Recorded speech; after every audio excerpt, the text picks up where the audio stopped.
Estamos en Edificada en Cristo, con la serie de Esther. Ya hemos visto cómo la providencia de Dios está presente en esta historia, aún sin nombrar a Dios.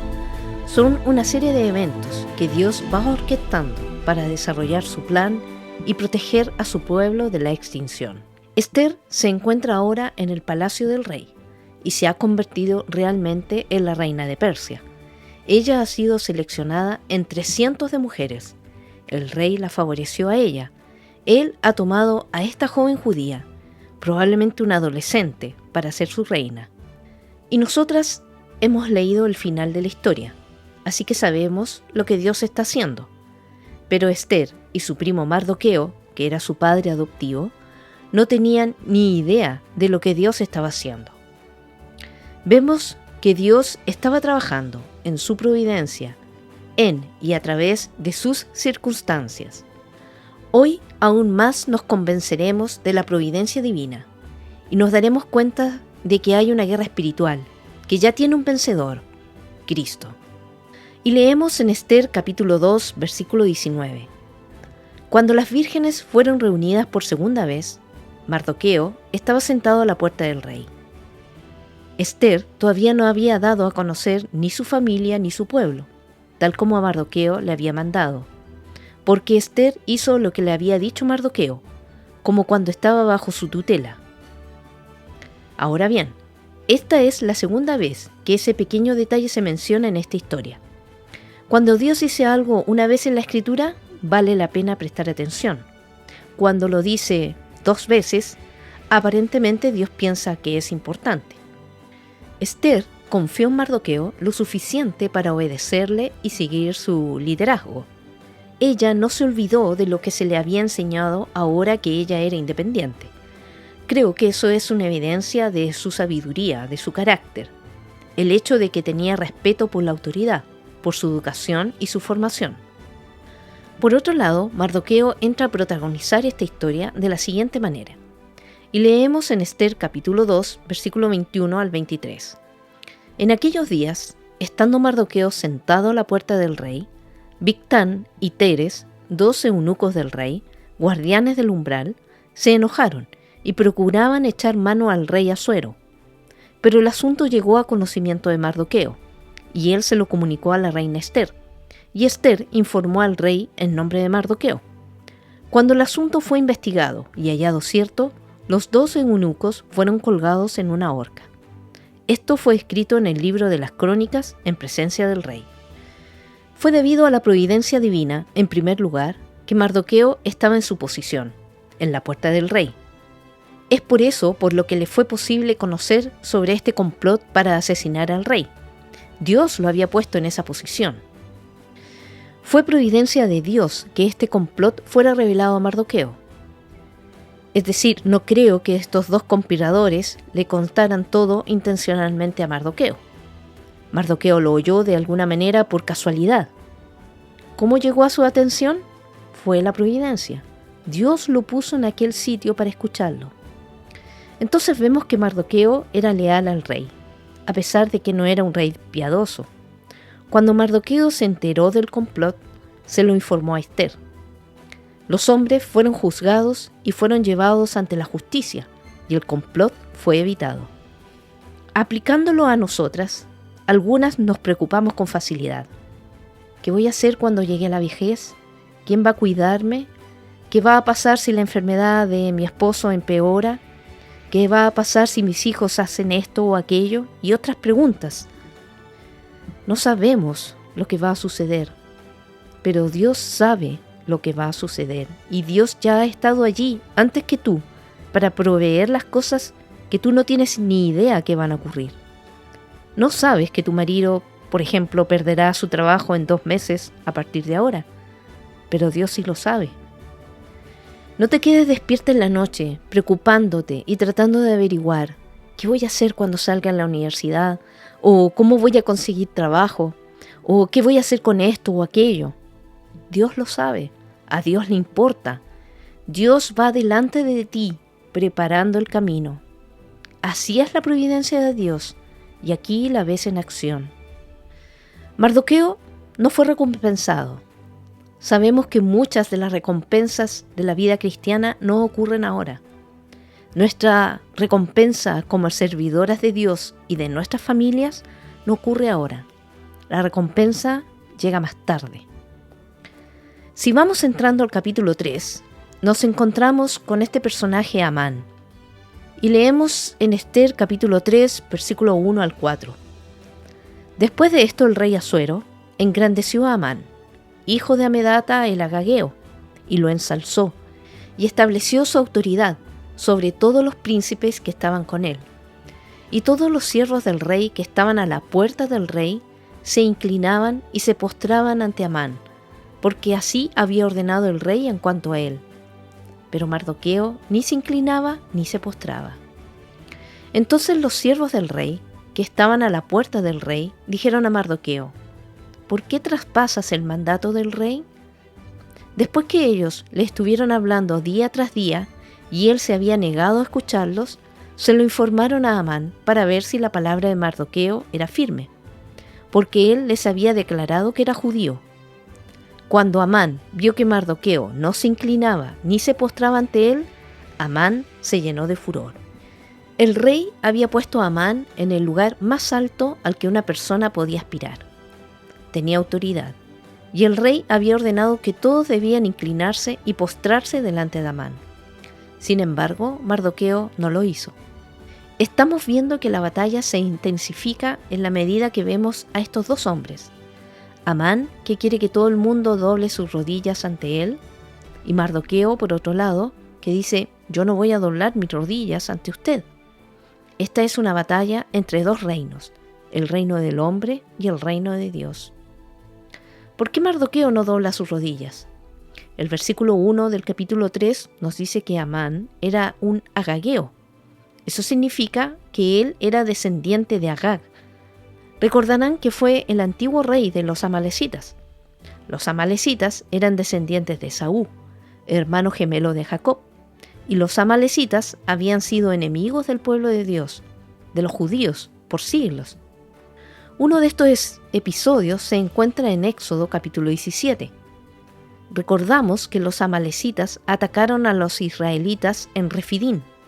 Allí fue donde Josué luchó contra los amalecitas, mientras Moisés levantaba sus brazos durante la batalla, con el apoyo de Aarón y de Hur.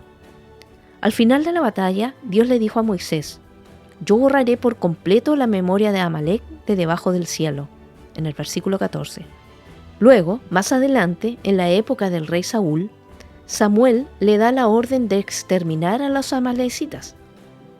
En 1 Samuel capítulo 15, versículos 2 y 3.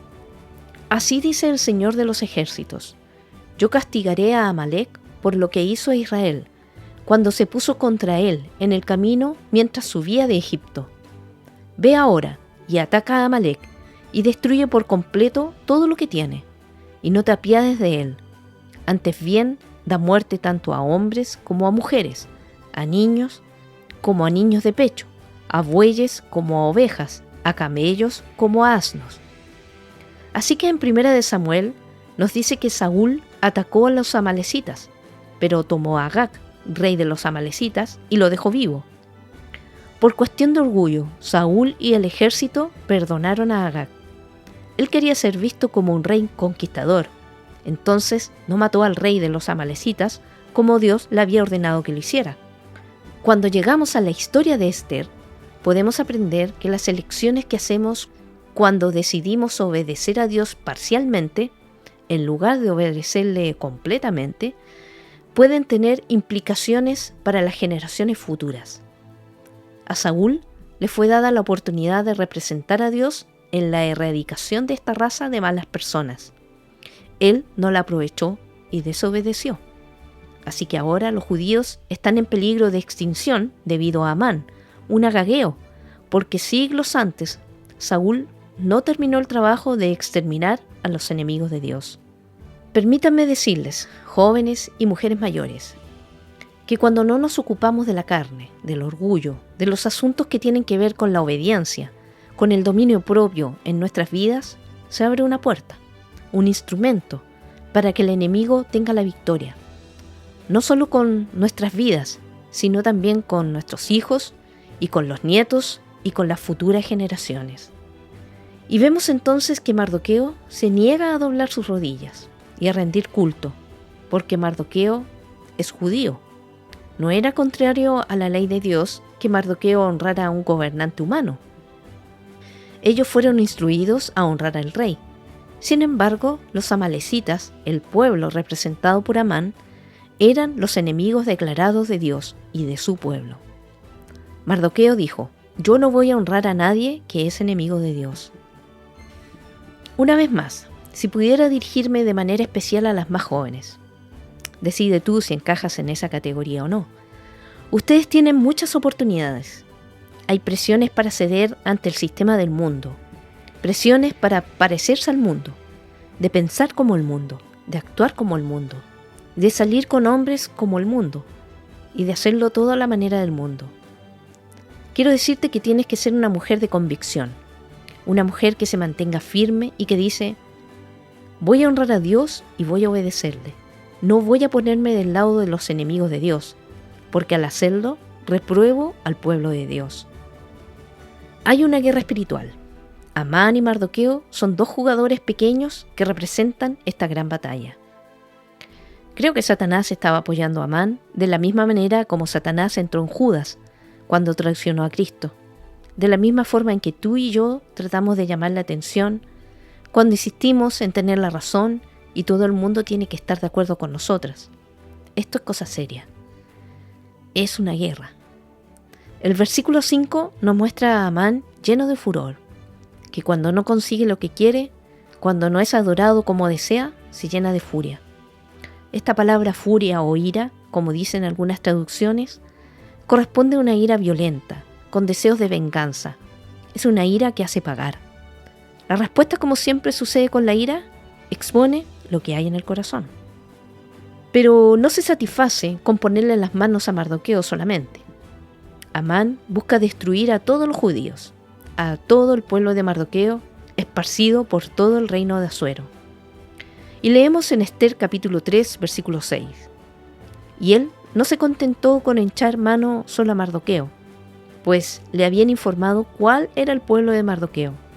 Por tanto, Amán procuró destruir a todos los judíos, el pueblo de Mardoqueo, que estaban por todo el reino de Asuero. Quiero que recordemos que la batalla no es realmente entre Amán y Mardoqueo. Ellos son solo símbolos de una colisión entre dos reinos a un nivel mucho más profundo, entre el reino de Dios y Satanás mismo. Ahora bien, Amán no es el único que ha perseguido a los judíos. El rey Herodes lo hizo en el primer siglo, cuando trató de matar a todos los niños judíos. Satanás es llamado en la Biblia el príncipe de este mundo. Pero quiero recordarles que no importa qué tan poderoso sea él no es todopoderoso. Él no es rival para Dios. Dios siempre tiene la última palabra. En tu mundo, algunas veces te parecería que Satanás estuviera ganando. Y de hecho, Dios le permite ganar algunas batallas. Pero al final, Dios prevalecerá. Entonces, Amán desarrolla su plan y va donde el rey para recibir apoyo y la autoridad para implementarlo. Y leemos en Esther capítulo 3, versículo 8 y 9. Y Amán dijo al rey Asuero: hay un pueblo esparcido y diseminado entre los pueblos en todas las provincias de su reino. Sus leyes son diferentes de las de todos los demás pueblos, y no guardan las leyes del rey. Así que no conviene al rey dejarlos vivos. Si al rey le parece bien, que se decrete que sean destruidos, y yo pagaré 340 toneladas de plata en manos de los que manejan los negocios del rey, para que los pongan en los tesoros del rey. Amán calumnió a los judíos delante del rey. Pero noten que él no le dijo al rey quiénes eran esta gente. Solo le dijo que había ciertas personas que eran una amenaza para su reino. Los historiadores nos dicen lo contrario. Los judíos vivían vidas sujetas a la ley, hacían aportes positivos a la sociedad persa, tal y como Dios les había dicho que hicieran mientras estuvieran en la tierra de la cautividad. Ellos eran buenos ciudadanos, eran ciudadanos íntegros. Amán le ofrece dinero al rey. Quizás era un hombre rico, pero creo que es obvio que él estaba planeando usar el despojo de los judíos para pagarle a la tesorería del rey. De modo que esta oferta resultaba lucrativa para Asuero, a la luz del hecho de que él acababa de ser derrotado por los griegos. Esa había sido una intensa batalla, y aquí él ve la oportunidad de recuperar algo de esa pérdida. Así vemos a Amán, abusando del poder, abusando de la autoridad, abusando de la influencia, abusando para oprimir a los judíos y para destruir sus vidas. Y en Esther, capítulo 3, versículo 12, leemos: Entonces fueron llamados los escribas del rey el día 13 del mes primero, y conforme a todo lo que Amán había ordenado, fue escrito a los sátrapas del rey, a los gobernadores que estaban sobre cada provincia y a los príncipes de cada pueblo, a cada provincia conforme a su escritura, a cada pueblo conforme a su lengua, escrito en el nombre del rey Asuero y sellado con el anillo del rey. Así que este horripilante decreto, este edicto, es escrito y establecido. Escrito está. Así se ha hecho. Se envía a toda nación, y es un edicto para matar, para exterminar a todos los judíos, jóvenes y ancianos, mujeres y niños, y saquear todos sus bienes en un día. Oigan bien, ha habido una larga lista de personas a través de la historia tratando de borrar la raza judía, pero también se ha hecho mucho esfuerzo para erradicar a los cristianos de esta tierra, porque son seguidores de Cristo, pues Satanás odia a Cristo. Satanás, la serpiente, siempre está buscando destruir a Cristo y a sus hijos. El Imperio Romano fue conocido por sus 10 olas de persecución contra la Iglesia, desde el tiempo de Nerón hasta Diocleciano. Sin embargo, Cristo, a pesar de haber estado en esa cruz, está vivo y está reinando. Él es vencedor. Ahora, en nuestros días, en nuestra cultura, y en formas menos evidentes a veces, creo que estamos presenciando un esfuerzo concentrado para eliminar la presencia y la influencia del pueblo de Dios.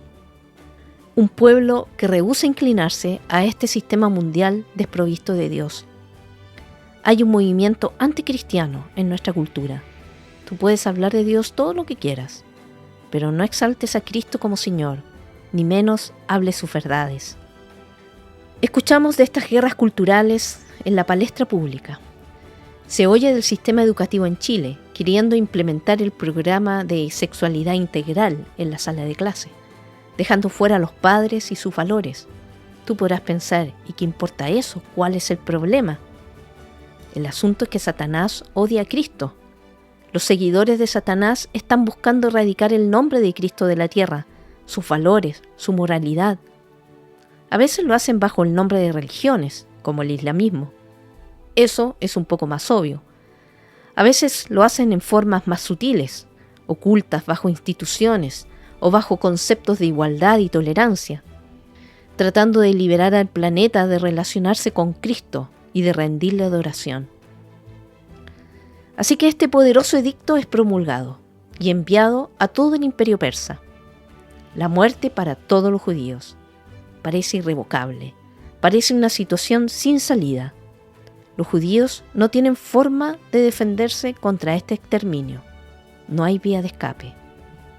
Pero Dios todavía es Dios. Dios todavía es soberano. Dios todavía es el rey de toda la tierra.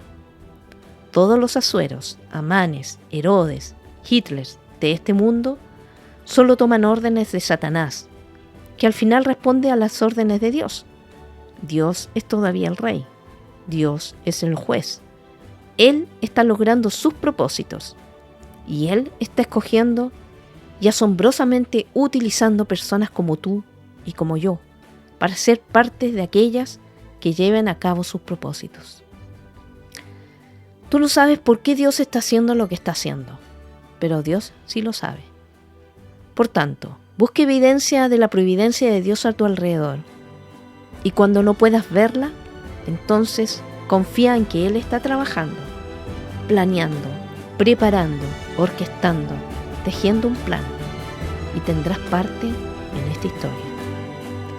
Síguenos en el siguiente episodio de la serie Esther, para ser edificada en Cristo.